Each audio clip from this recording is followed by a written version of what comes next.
우리가 계속 마가복음에 예수님께서 말씀하신 예수님 가라사대 지금 배우고 있는데, 이번 주간은 이 고난 주간, 즉 예수님께서 십자가에 돌아가신 것을 기억하는 주간입니다. 그래서 이번 주 금요일에 예수님께서 돌아가시는데 성금요일이죠. 그리고 다음 주일은 돌아오는 주일은 예수님께서 다시 살아나신 부활절입니다. 그래서 오늘은 마가복음을 조금 건너뛰어서 예수님의 십자가에 대해서 설교를 하고, 다음 주일 부활절에는 부활에 관한 설교를 하겠습니다. 오늘 설교 제목은 엘리 엘리 라마 사박다니입니다. 성경에 이렇게 기록되어 있습니다. 마가복음 15장 34절, 오늘 읽은 말씀이죠. 제9시에 예수께서 크게 소리 지르시되 엘리 엘리 라마 사박다니 하시니, 이를 번역하면 나의 하나님 어찌하여 나를 버리셨나이까 하는 뜻이라. 예수님께서 엘리 엘리 라마 사박다니라고 말씀하셨는데, 이를 번역하면 나의 하나님 어찌하여 나를 버리셨나이까 라는 뜻이라는 것입니다. 그렇다면 번역? 예수님이 무슨 언어를 사용하셨고 그것을 어떤 언어로 번역했다는 것입니까? 예수님이 하신 엘리 엘리 라마 사박단이라고 하는 말은 아람어예요. 아람어. 그 아람어를 그 당시 사람들이 많이 사용하던 그리스어로 번역해서 나의 하나님 어찌하여 나를 버리셨나이까 라고 하는 뜻이라는 것입니다. 성경에 보면 이렇게 아람어가 많이 나오고 그 아람어를 번역한 기록들이 꽤 있습니다. 예를 들면 보아너게라고 하는 말이 나와요. 마가복음 3장 17절, 또 세베대의 아들 야고보와 야고보의 형제 요한이니 이 둘에게는 보아너게 곧 우레의 아들이란 이름을 더하셨으며, 그러니까 보아너게라고 하는 말은 아람어고요, 우레의 아들이라고 하는 것은 이거 풀이한 겁니다. 그리스어로. 또 달리다굼 다 아시죠? 달리다굼 마가복음 5장 41절, 그 아이의 손을 잡고 가라사대 달리다굼 하시니 번역하면 곧 소녀야 내가 네게 말하노니 일어나라 하심이라. 여기서도 달리다굼은 아람어고요, 그걸 번역을 해더니까 소녀야 내가 네게 말하노니 일어나라 하고는 그리스어라고 하는 뜻입니다. 또 고르반이라고 하는 말이 나와요. 마가복음 7장 11절, 너희는 가로되 사람이 아비에게나 어미에게나 말하기를 내가 드려 유익하게 할 것이, 고르반 곧 하나님께 드림이 되었다고 하기만 하면 그만이라. 요 고르반이라고 하는 말도 아람어인데 이걸 번역하면 하나님께 드림되었다라고 하는 것입니다. 에바다 다 아시죠? 에바다, 귀 열리게 하는 거, 열리다라는 뜻이죠. 예수께서 그 사람을 따로 데리고 무리를 떠나사 손가락을 그의 양 귀에 놓고 침 뱉어 그의 혀에 손을 대시며 하늘을 우러러 탄식하시며 그에게 이르시되 에바다 하시니 이는 열리라 라고 하는 뜻이다 말이에요. 그죠? 특히 이 마가복음에 이렇게 아람어 그리고 그것을 다시 그리스어로 번역한 것이 여러 번 나옵니다. 저는 궁금한 게 있습니다. 그렇다면 아람어가 이게 뭐예요? 이게 아람어가 무슨 어느 나라 말이고, 예수님은 그 당시에 왜 히브리어가 아닌 아람어를 사용을 하셨는가? 왜 그 당시에 아람어를 사람들이 많이 써서 그걸 또 번역을 하고 그랬는가? 마가복음은 왜 그 아람어를 그리스어로 번역했는가? 여러분 궁금하지 않으세요? 성경 읽다 보면 이게 참 궁금한 게 저는 이렇게 툭툭 들어오더라고요. 엘리 엘리 라마 사박다니, 이게 아람어인데 그것을 번역을 하니까 그리스어로 이런 뜻이고, 이게 한 개가 아닌 게 아니라 성경에 여러 군데가 있단 말이에요. 그러면 왜 예수님은 아람어를 썼냐 말이야. 그걸 왜 또 그리스어로 번역했는가? 이게 궁금하지 않으세요? 아람어는 그 당시 시리아, 지금의 시리아, 이라크 지역에서 사용하던 언어였습니다. 아람어라고 하는 것이. 지도를 보면 그 당시 이 아람어가 얼마나 많이 사람들이 사용했는지 볼 수 있습니다. 이 빨간 이 부분이 다 아람어 사용하는 사람들이에요. 그리고 여기만 히브리, 이스라엘 사람들이 여기만 썼어요. 그러니까 여기 있는 사람들은 거의 다 뭐예요? 아람어를 썼다는 거예요. 이렇게 이스라엘만 조그만 나라만 빼고 주위의 대부분의 나라가 아람어를 사용했습니다. 원래 아람이라고 하는 나라는 지금의 내전으로 복잡한 시리아입니다. 지도를 보면 이게 이제 북이스라엘, 남유다, 여기 아람, 킹덤 오브 아람 다마스커스, 여기가 지금 시리아인데 이게 아람이라고 하는 나라입니다. 처음에 여기서 이제 시작된 그 말이에요. 그런데 그 아람어를 그 당시에 강대국 아시리아, 그다음 또 정복한 바빌로니아, 그다음 페르시아, 이런 사람들이 이 언어를 사용하였습니다. 지도를 보면 아시리아, 그다음 제국 바빌로니아, 그다음 제국 페르시아가 얼마나 넓은 제국인지 알 수가 있습니다. 저게 지금 아시리아입니다. 이게 이 아시리아라고 하는 나라가 중동 지역을 거의 다 먹었어요. 그러니 이 아시리아가 아람어를 사용하다 보니까 그 주위에 있는 나라들이 다 뭐야? 아람어를 쓰게 되는 겁니다.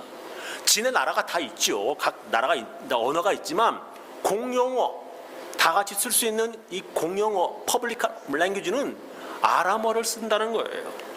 그 다음에 이게 지금 바빌로니아입니다. 이제 아시리아 다음에 일어나는 바빌로니아인데 이 바빌로니아도 땅이 엄청납니다. 얘네들도 아람어를 써요. 그러니까 뭐요? 아람어가 그렇게 많이 퍼지는 겁니다. 이게 지금 페르시아 엠파이어인데 이 페르시아도 지금 어마어마한 땅을 가져서 얘네들도 다 아람어를 썼어요.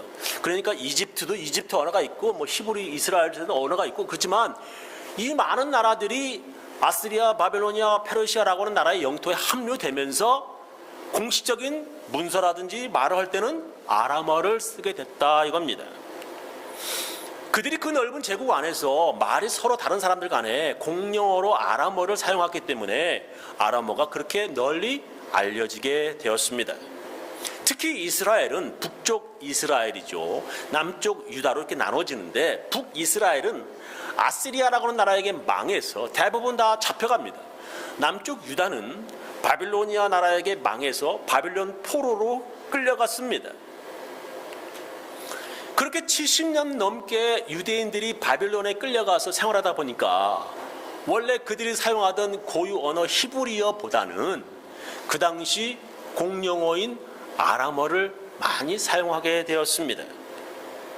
또한 그들이 거기에서 성공하려면 뭐예요? 널리 통하는 아람어에 능통해야 했습니다. 성경에 보면 다니엘과 그 친구들 뭐 어릴 적부터 뭐 교육받는데 뭐예요? 이런 아람어로 교육을 받아서 그들이 높은 지위에 올라가는 것을 우리가 볼 수 있습니다. 그죠? 그러다가 페르시아 사이러스 고레스 황제 때에 그들이 다시 back to Jerusalem 이스라엘로 돌아왔지만 돌아와서도 특별한 종교인 제사장 외에는 대부분의 사람들이 뭐요? 그 당시에 어릴 적부터 배웠던 이 아람어를 사용하게 되었습니다. 그래서 느헤미야에 보면 이런 말씀이 있습니다.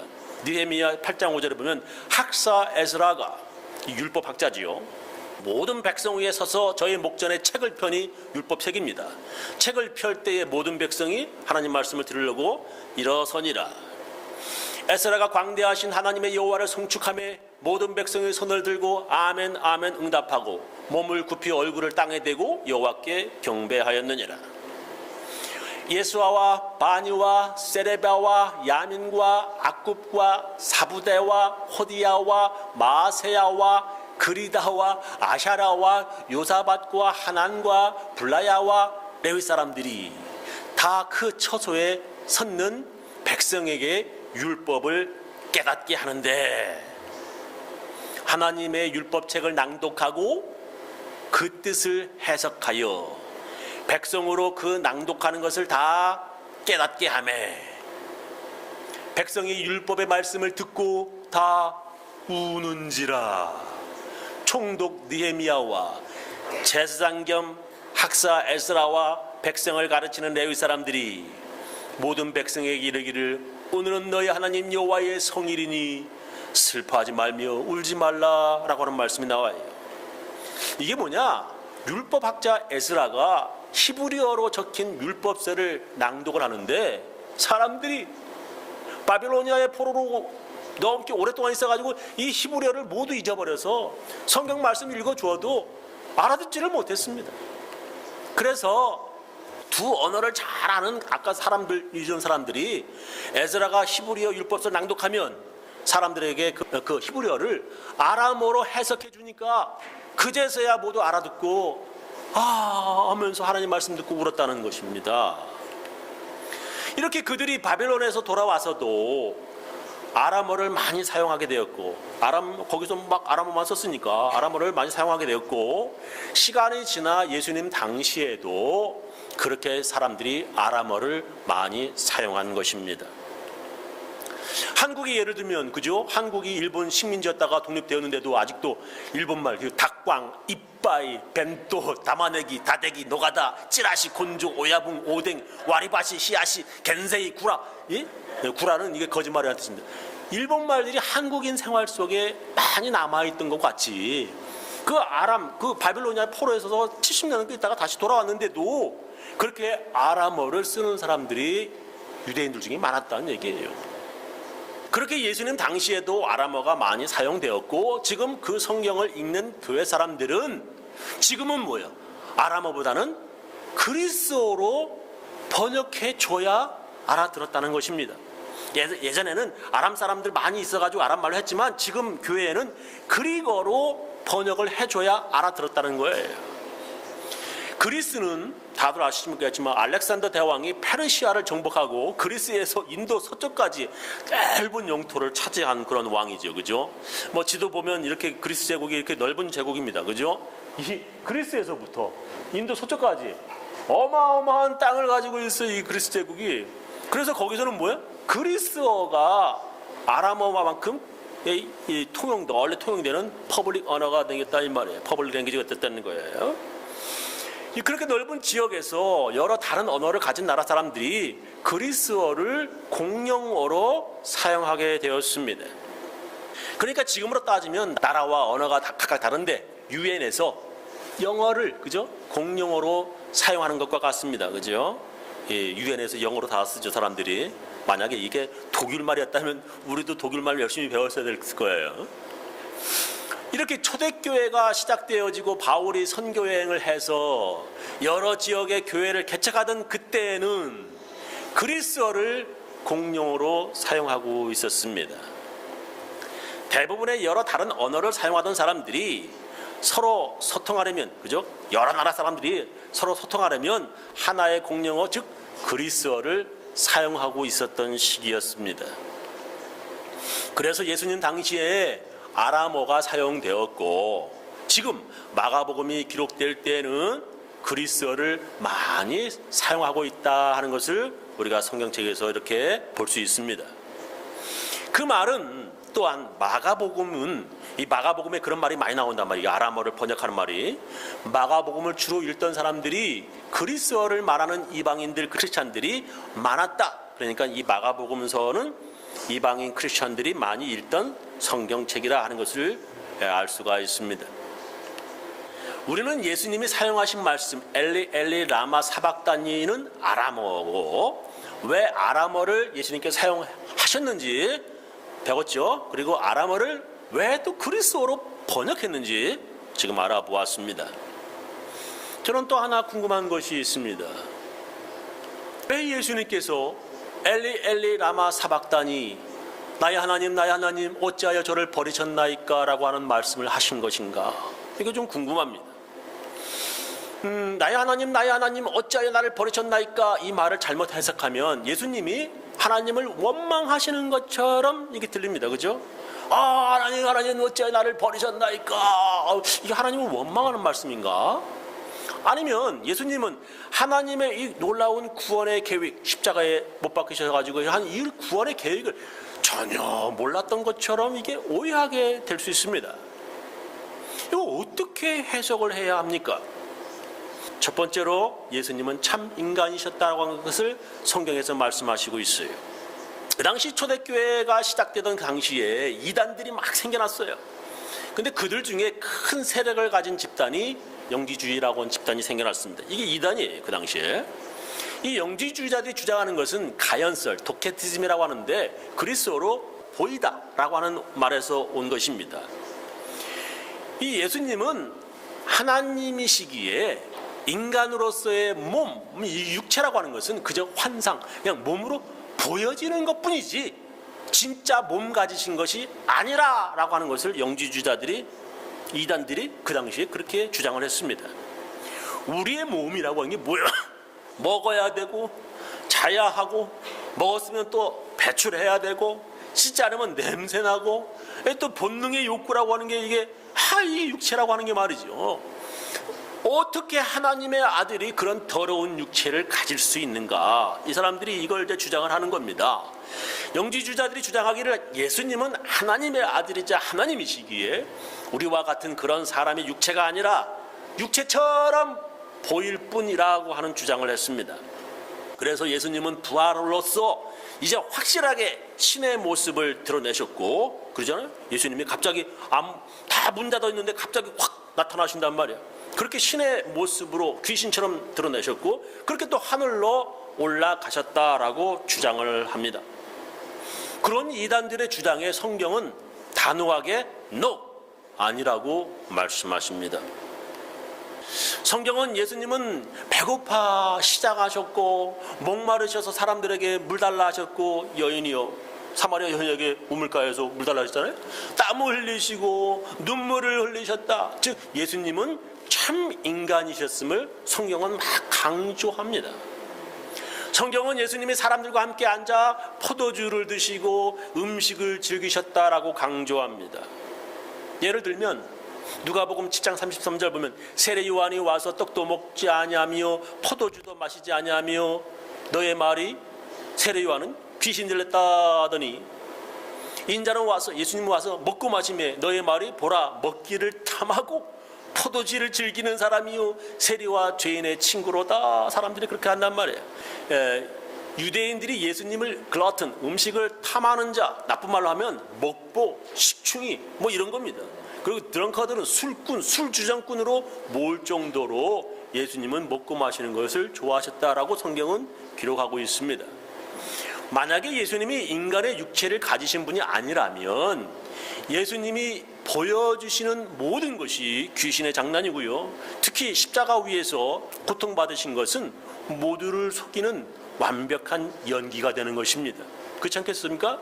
아프지도 않은데 아픈 척하고 못 바뀔 때에도 괴로운 척 연기하는 것이 되는 것입니다. 만약에 예수님이 로마 군인들이 못 박을 때 슬슬 웃으시면서 어이 자네 참 수고가 많네 그래요? 하시면서 하나도 아파하지 않으셨다면 아마 대단히 놀랐을 것입니다. 그죠? 근데 예수님은 아파하셨고요, 피 흘리셨고요, 고통받으셨습니다. 바로 그 고통이 얼마나 크셨는지 예수님께서 바로 이 말씀 엘리 엘리 라마 사박다니 나의 하나님 어찌하여 나를 버리셨나이까 라고 하는 말이 나올 정도로 이 십자가의 고통이 어마어마했다는 것입니다. 예수님이 하나님의 계획에 대해서 아무것도 모르셔서 물어보는 게 아니에요. 하나님의 계획을 알고 계셨지만 너무나 십자가의 고통이 심해서 그 고통을 인간적으로 그렇게 표현했다고 하는 것입니다. 예수님을 유월절 양처럼 죽게 하시는 것, 여러분 유월절 양 배웠지요? 예, 하나님의 구원의 계획입니다. 집 대문 여기다 바르면, 피 바르면 그걸 패스오버 넘어가는 거예요. 이게 하나님의 구원의 계획. 예수님을 유월절 양처럼 죽게 하시는 것이 바로 하나님의 구원의 계획입니다. 그래서 예수님께서 모든 사람의 죄를 대속하셔서 십자가에서 피 흘려 죽으셨습니다. 사람들은 그것을 믿기만 하면 구원받는다고 하는 하나님의 구원을 이게 너무나 간단하고 너무나 쉽게 생각합니다. 그러나 그 계획을 이행하시는 참 인간이신 예수님께서는 십자가의 고통이 너무나 크고 아프셨다고 하는 것을 성경은 그렇게 표현하고 있는 것입니다. 귀신이 아프지도 않는데 아픈 척 하는 것이 아니라 참 인간이신 예수님이 고통당하는 것을 기록하고 있는 것입니다. 그래서 저는 이 십자가 사형 제도에 대해서 궁금해서 조사를 해보았습니다. 어릴 적 교회에서 보면 말이죠, 예수님이 손바닥 여기다 발에 또 못 박히시고 옆구리에 창에 찔려 죽으셨다라고 배웠습니다. 그죠? 저렇게 손에 영화에도 보면 손바닥에 저렇게 못을 짱짱 박아가지고 한단 말이에요. 또 발에도 저렇게 발목에 여기 발에 여기 발에 있는 여기다 못을 박는다라고 어렸을 때 교회에서 배웠습니다. 근데 여러 사람들이 여기 이런 것에 대해서 의문을 제기했습니다. 왜냐하면 손바닥에 박으면 사람이 이렇게 축 늘어지면서 손바닥 다 찢어진대요. 왜냐하면 십자가에서 사람의 손바닥에 못을 박으면 몸무게를 지탱하지 못해서 손바닥이 찢어져서 주르르 흘러내린다는 것입니다. 그래서 많은 사람들이 십자가형은 이렇게 팔을 묶었을 것이다. 아니다. 손바닥이 아니라 여기 손목에다 못을 박았을 거다라고 주장을 합니다. 그림들을 보면 그들의 주장을 잘 이해할 수 있을 겁니다. 저렇게 손목을 여기다가 박으면 주르르 흐르니까 이렇게 묶었을 거다라고 주장하는 사람들도 있고요. 또 이거는 여기 손목에다가 박았어요. 손바닥이 아니라 손목에다 박고 이렇게 줄을 묶었을 거다라고 그렇게 어떤 사람들은 또 얘기하고, 또 어떤 사람은요 이렇게 앉을 수 있도록 이렇게 해놓고 그 다음에 여기 뒤꿈치 여기다가 못을 박고 여기다 팔목에다가 못을 박았을 거다라고 주장을 합니다. 또 어떤 사람들은 또 이렇게 양쪽에다 발을 벌리면서 여기다가 나무를 대가지고 이렇게 깨뚜룩하게 못을 박고 여기는 이렇게 묶었을 거다라고 권고한 사람들이 얘기를 합니다. 그런데 1968년 이스라엘 문화재청에서 20대 남자의 뼈를 분석했는데 그 사람이 십자가형을 당하였다라고 하는 것을 발견하였습니다. 근데 그 사람의 발에 못 박힌 곳이 뒤꿈치 쪽이었다라고 밝혔습니다. 사진을 보면 저렇게 발 뒤꿈치에 못을 박았는데 이게 이제 발목 뼈입니다. 여기 발 위고 여기가 이제 발 뒤꿈치 쪽인데 여기가 이렇게 꼬부라졌어요. 요건 발견된 것이고, 요거를 이렇게 분석할 때 나무를 대고 요 발 뒤꿈치에다가 못을 박았다라고 하는 것을 발견했다는 거예요. 저렇게 이제 여러 가지 이제 뼈들을 분석을 해보니 바로 저 발 뒤꿈치 여기 A다가 나무를 대고서 못을 박았다는 겁니다. 그 당시에 유대인들은 장례식이 어떠냐? 사람이 죽으면 살이 다 썩을 때까지 굴 무덤에 먼저 넣어두었다가 한 2년 후쯤에 이제 육체 이 살은 다 썩고 뼈만 남으면 그 뼈를 모아다가 유골함에 넣어서 그러니까 장례를 2번 치르는 겁니다. 사진 보면 아마 이해하실 거예요.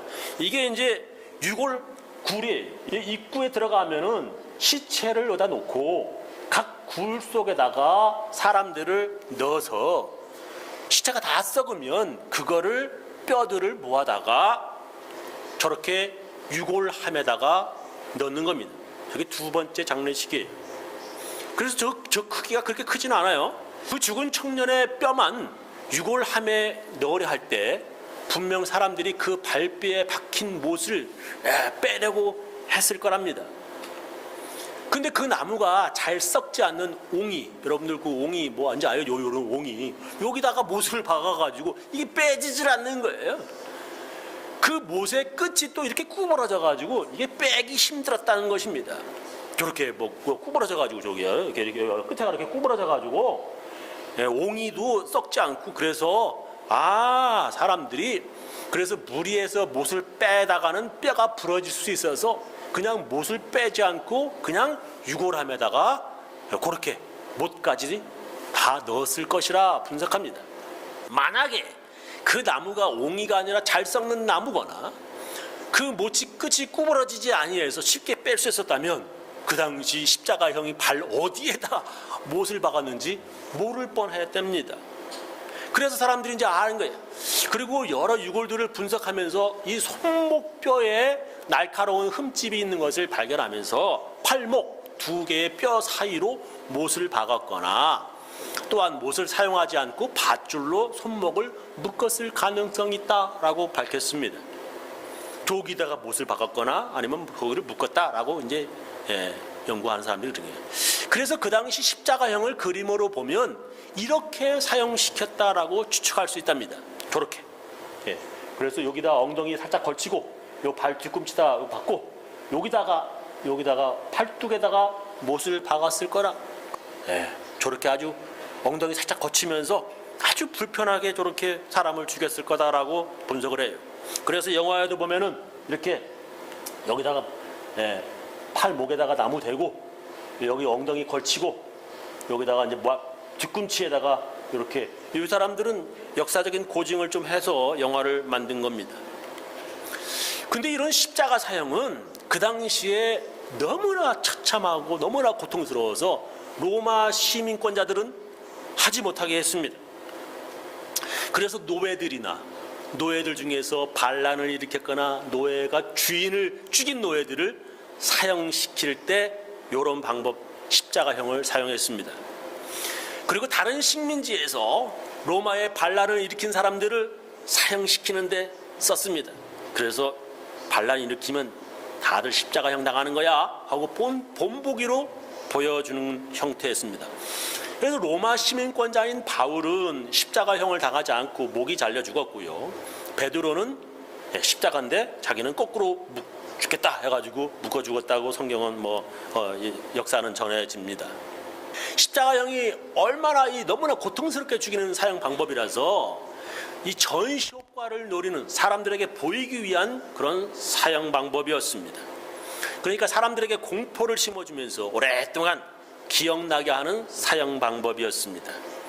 빨리 그리고 쉽게 죽이면 사람들이 시간이 지나면서 잊어버리는데 천천히 죽이면 사람들이 지나다니면서 그 죽어가는 사람들을 보면서 극한 공포를 느끼게 하는 방법이랍니다.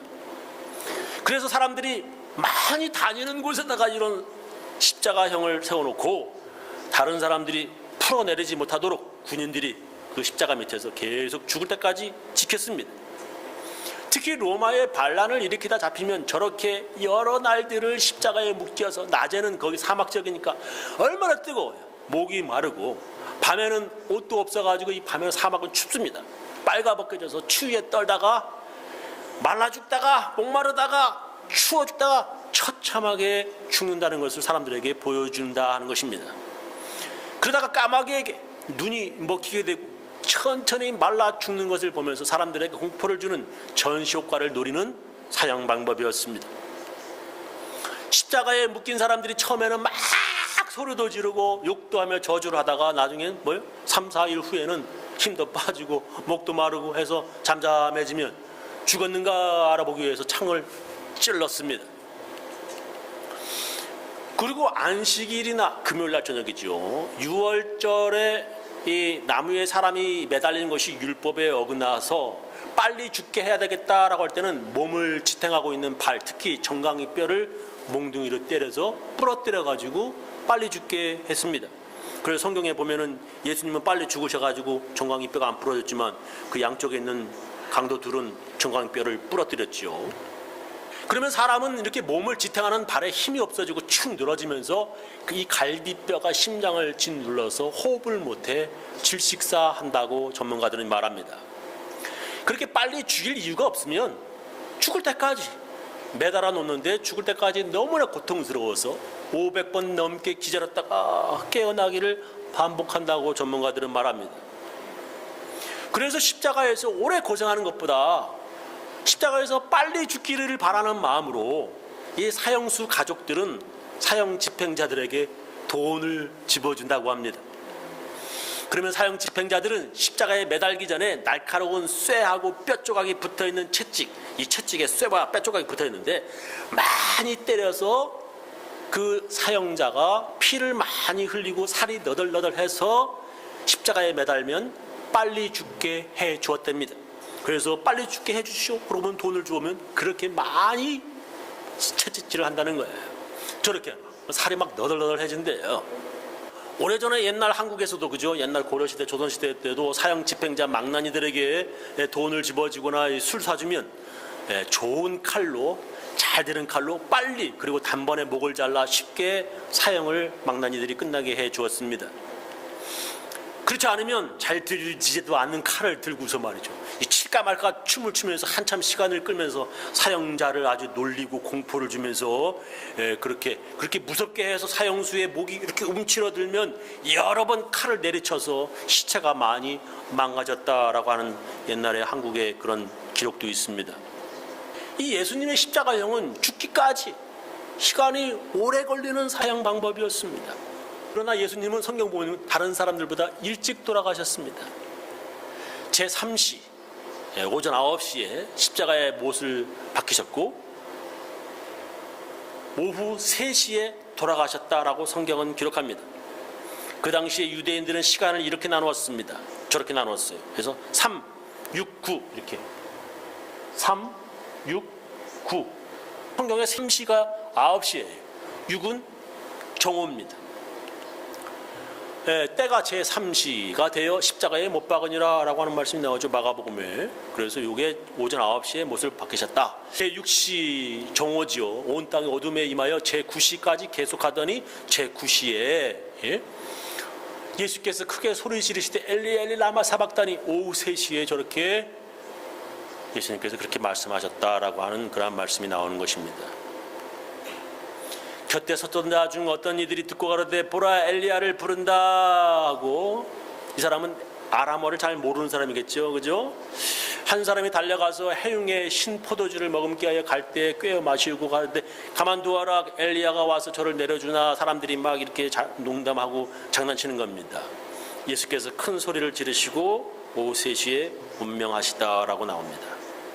그렇게 고통스러운 십자가형을 당하는 예수님이 너무나 괴로워서 바로 그런 말씀 엘리 엘리 라마 사박단이라고 신음하시는 것입니다. 그래서 사람들이 정말 그렇게 아픈지, 이 십자가형이 그렇게 아픈가 하고 체험해보려고 하는 사람들도 지금도 있습니다. 필리핀에 보면요, 필리핀에서는 이 고난주간이 되면 자기 몸에 막 채찍을 때려서 피를 흘리고, 어떤 사람은 진짜 손바닥에다 못을 박아서 십자가에 매달리는 그 퍼포먼스 하는 그런 모습도 뉴스에 나옵니다. 저게 이제 필리핀 사람들이 저렇게 채찍을 자기 몸을 때려가지고 피를 흘리는 거예요. 그리고 어떤 사람은 진짜 예수님 분장하고 십자가 메고 갑니다. 그래서 진짜 저렇게 못을 박아요. 이 사람은 이렇게 손바닥에 못을 박고 묶었습니다. 사람들이 저렇게 진짜로 한번 해보는 거예요. 얼마나 아픈지.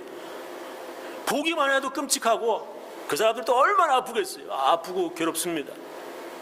성경은 참 인간이신 예수님의 그 아픔을 바로 그렇게 엘리 엘리 라마 사박단이로 표현하고 있습니다.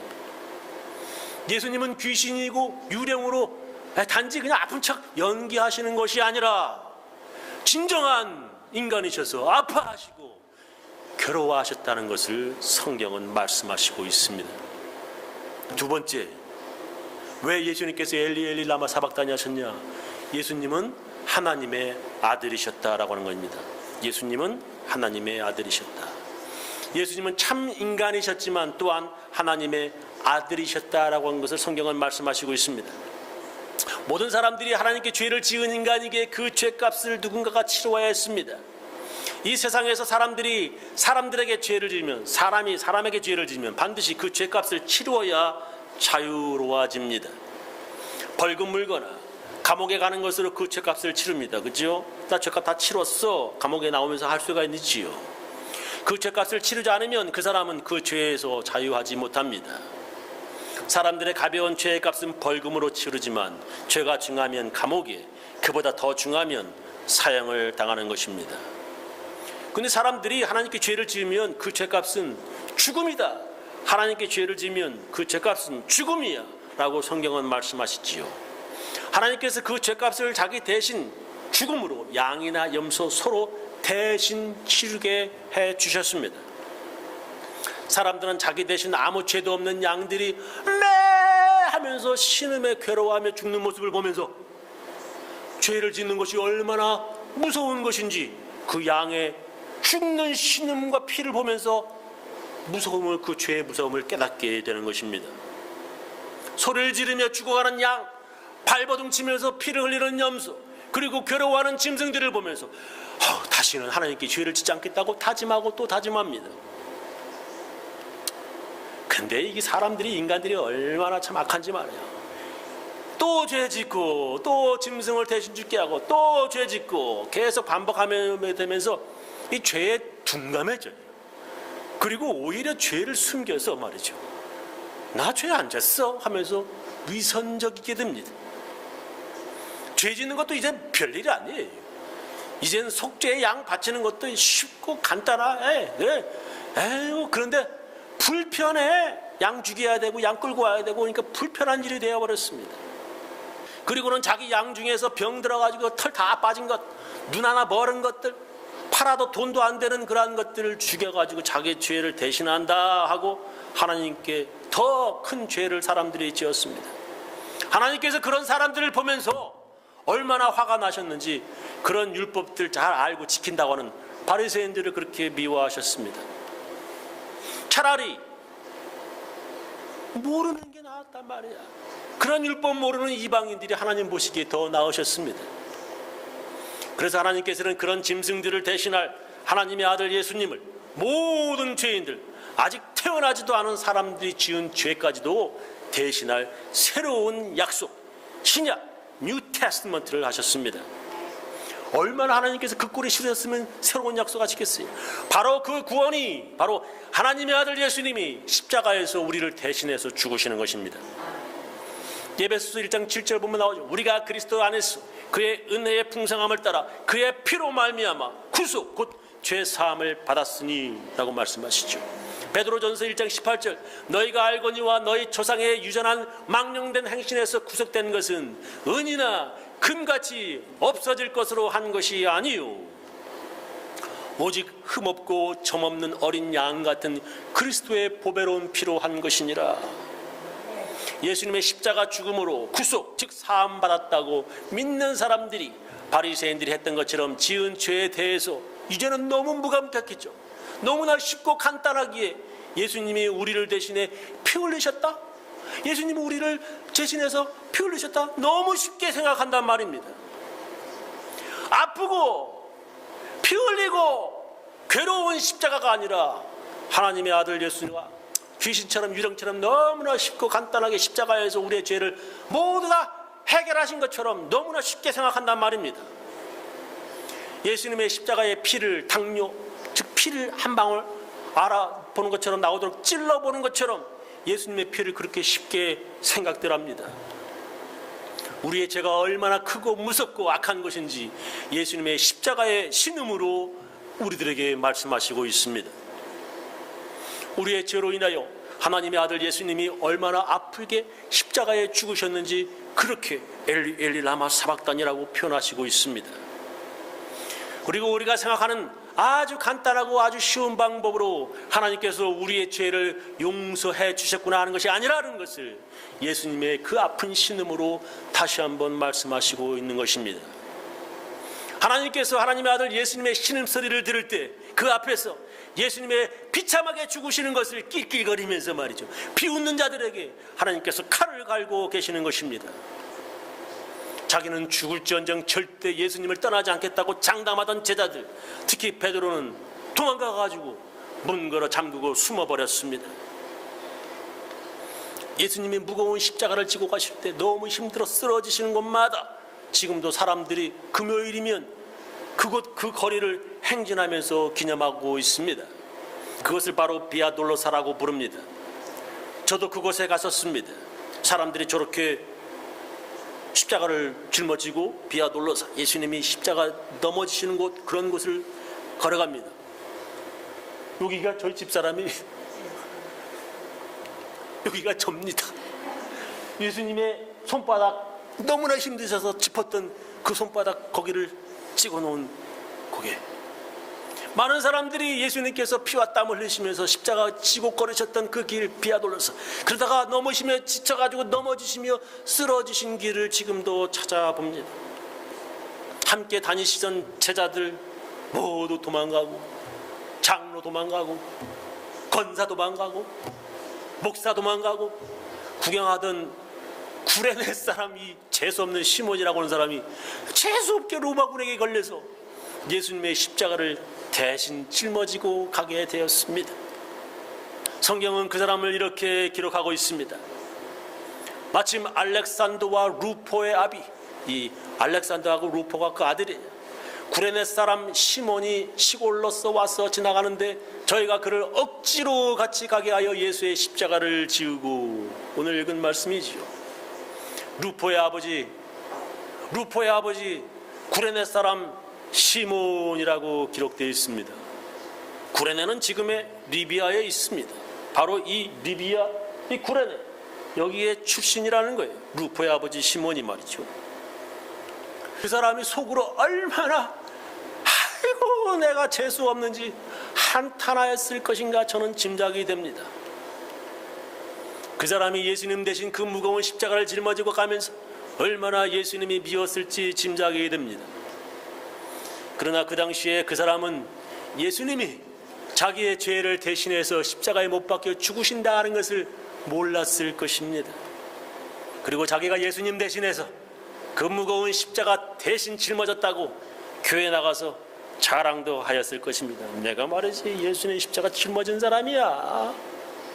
그 사람은 자기가 예수님 대신 십자가 짊어졌다고 하는 것을 알아도 예수님이 자기의 죄를 대신해서 죽으신 것을 잘 몰랐는가 봅니다. 근데 그 루포의 아비 구레네 시몬보다 그 사람의 부인 그리고 아들 이 루포 예수님이 누구신지 깨달아서 교회를 위해서 충성하였다라고 성경은 기록하고 있습니다. 그래서 그 사람의 아들과 아내에 대한 기록이 아직 남아 있습니다. 로마서 16, 13절 주 안에서 택하심을 입은 루포와 그죠? 그 아들입니다. 그 어머니에게 문안하라. 그 어머니는 곧 내 어머니시라. 바울이 그렇게 고백했습니다. 예수님이 십자가에서 죽어가시면서 내셨던 그 신음소리는 우리의 죄가 얼마나 무섭고 큰가 하는 것을 말씀하시고 있습니다. 예수님의 십자가에 아프고 처절한 죽으심으로 모든 사람의 죄를 용서함 받는 구속이 이루어졌습니다. 얼마나 힘들고 아프셨는지 깨달은 사람들은 하나님의 은혜로 말미암아 몇 번씩 우는 것입니다. 사람들이 교회에 기도하면서 하나님 말씀 드리면서 찬송 부르면서 왜 우는지 아직도 모르는 사람들은 루포의 아버지 구레네 시몬처럼 억지로 끌려와가지고 교회를 그것도 간신히 나오는 것입니다. 그러나 하나님의 아들 예수님이 십자가에서 고통스럽게 죽으심으로 우리가 구원받았음을 깨달은 사람들은 교회에 헌신하며 예수님께 충성하며 살아가는 것입니다. 요약하면서 제 설교를 마치겠습니다. 엘리 엘리 라마 사박다니 나의 하나님 어찌하여 나를 버리시나이까. 예수님 말씀은 무엇을 의미하는 것입니까? 그것은 예수님은 참 인간이셨단 말이에요. 귀신으로 십자가에서 아픈 척 연기하신 것이 아니라 진짜 인간으로 피 흘리시면서 그렇게 고통스럽게 죽으셨다는 것을 말씀하시고 있습니다.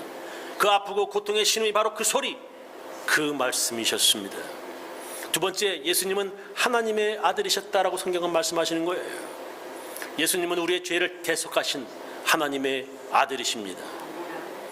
그런 구원을 위한 예수님의 죽음을 비웃는 사람들 얼마나 많은지 몰라. 하나님께서는 복수의 칼날을 갈고 계십니다. 우리 교인들 모두 예수님의 십자가의 죽으심을 기억하며 교회 안에서 헌신과 충성하며 살아가시기를 예수님의 이름으로 축원합니다. 기도하시겠습니다.